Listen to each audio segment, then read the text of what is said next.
Olá, tudo bem? Eu sou o professor Palma, quero conversar com você um pouquinho sobre direito e nesse videozinho aqui eu quero falar a respeito do direito processual penal, uma grande paixão. Para que nós possamos começar a estudar o direito processual penal, nós precisamos primeiro perceber em que contexto que o direito processual penal se insere, quais as suas finalidades e depois estaremos prontos para começar a observar as suas regras. Pois bem, perceba o seguinte. O ser humano já há muito tempo percebeu que viver em sociedade é extremamente útil para ele, e o ser humano optou por viver em sociedade não só por uma inclinação natural, não só por instinto, como em outras espécies animais, mas principalmente fundado numa opção da inteligência. O ser humano inteligentemente percebeu que viver próximo de outros da sua mesma espécie facilita a nossa vida. Perceba o seguinte: imagine em tempos muito mais primitivos, quando cada um de nós tinha que cuidar sozinho de todos os diversos e variadíssimos aspectos da nossa sobrevivência. Tinha que caçar, tinha que colher frutos e raízes, produzir a própria roupa, ferramentas, utensílios, abrigo. Devia ser extremamente difícil e exaustivo viver nessa época. O ser humano então percebeu que, vivendo próximo de outros da mesma espécie, poderia dividir com essas pessoas a responsabilidade pela sua sobrevivência. Desse modo, podemos obter dos outros aquilo que necessitamos e nos concentrar apenas em algumas poucas atividades, aquelas que nos são prazerosas ou para as quais temos uma natural aptidão. Isso chamamos de especialização de tarefas. Fazemos aquilo então em que somos melhores e que mais apreciamos, e conseguimos com os outros membros da coletividade aquilo que nos falta, aquilo que não produzimos, para o qual não temos talento ou nenhum interesse.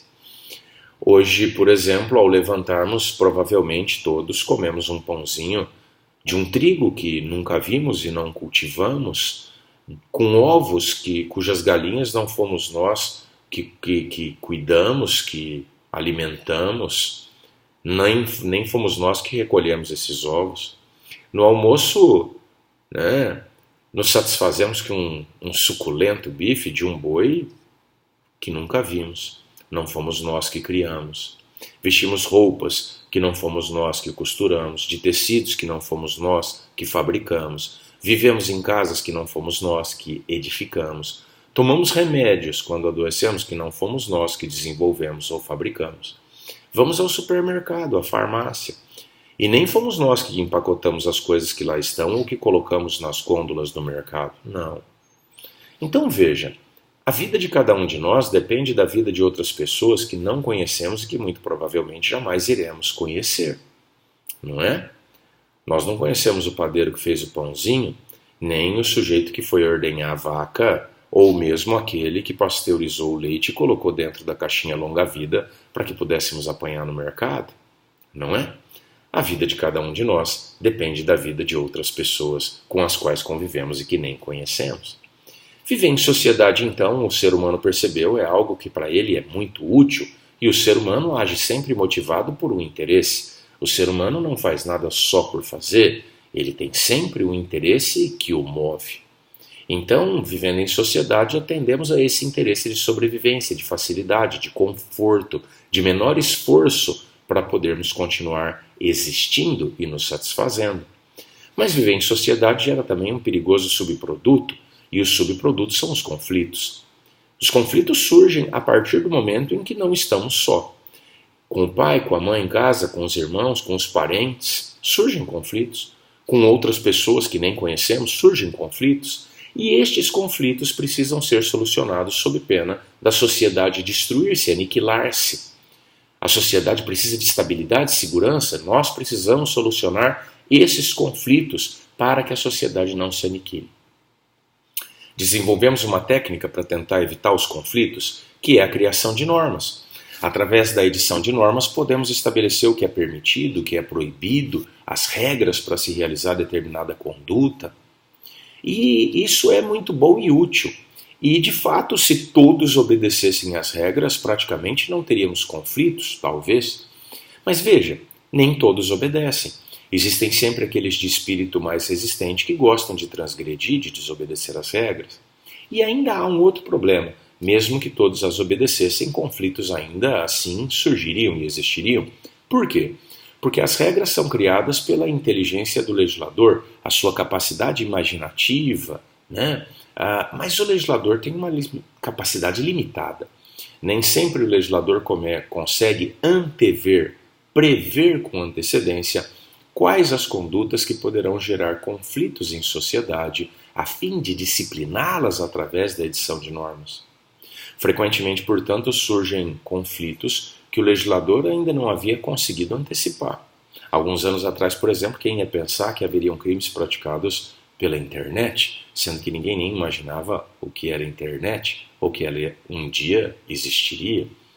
Ora, nós precisamos então solucionar esses conflitos. Nós precisamos solucionar. E quando os conflitos surgem, porque alguém desobedece ou porque nem existe regra específica ainda assim precisamos solucionar os conflitos.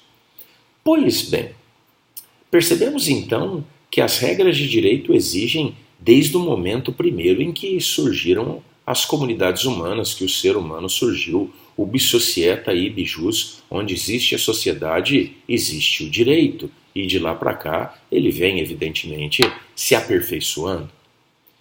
Para os conflitos mais graves, aqueles que ofendem os bens jurídicos mais relevantes, são criadas normas penais que estabelecem as sanções mais rigorosas. Tá, mas e aí? Alguém transgrediu. E agora? Quem aplica a sanção? Quem vai punir o infrator? E num primeiro momento, quem fazia isso era o próprio indivíduo ou o clã, o grupo a que ele pertencia. E surge aí um grande problema, porque o revide, a punição, muitas vezes era muito mais grave do que a própria ofensa. Não havia um equilíbrio ou uma noção de proporcionalidade.